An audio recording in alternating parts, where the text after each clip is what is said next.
বর্তমানে বাংলা টেলিভিশনে আলোচনায় আছে স্টার জলসার বিতর্কিত ধারাবাহিক ভোলে বাবা পার করেগা। জনপ্রিয়তায় কখনো উঠে আসতে পারেনি এই মেগা। টিআরপি তালিকাতেও শেষের দিকে থেকেছে। তবে নায়ক নায়িকা পরিবর্তনে একবার চর্চায় আসে এই মেগা। তবে সম্প্রতি এই ধারাবাহিকের জন্যই শ্যুট করতে গিয়ে দীঘার তালসারিতে জলে ডুবে প্রয়াত হয়েছেন মেগা নায়ক রাহুল ব্যানার্জি। তার এইভাবে চলে যাওয়া অনেক প্রশ্নের সৃষ্টি করেছে।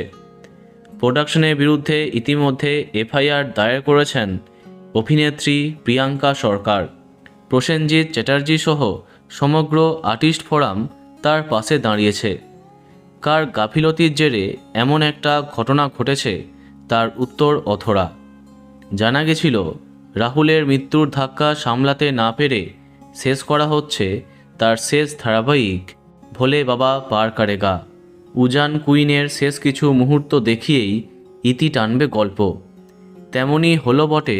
তবে রাহুলের মৃত্যুর পরেও ভোলে বাবা পার করেগায় নতুন সিজন নিয়ে এলো কর্তৃপক্ষ। সিজন 2 এর পরে সিজন 3 আরম্ভ করা হলো। দুই বোন রূপাঞ্জনা এবং নীলাঞ্জনার গল্প নিয়েই নাকি এগোবে এই অধ্যায়। ইতিমধ্যে এত তাড়াতাড়ি সম্পূর্ণ কাস্টিং কমপ্লিট করে কিভাবে টেলিকাস্ট আরম্ভ করে দিল কর্তৃপক্ষ তা ভেবেই অবাক দর্শক। এখানে দুই নায়িকা হয়েছেন বর্ণিতা চক্রবর্তী এবং শ্রেয়া বসাক। তবে কর্তৃপক্ষের এমন সিদ্ধান্তে ক্ষোভে ফেটে পড়েছে দর্শক। মেগা নায়কের মৃত্যুর পরেও মেগা শেষ না হয়ে একের পর এক নতুন সিজন তাদের পছন্দ হয়নি।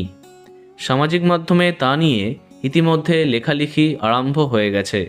তো বন্ধুরা, এ বিষয়ে তোমার কি মন্তব্য কমেন্টে জানাতে পারো।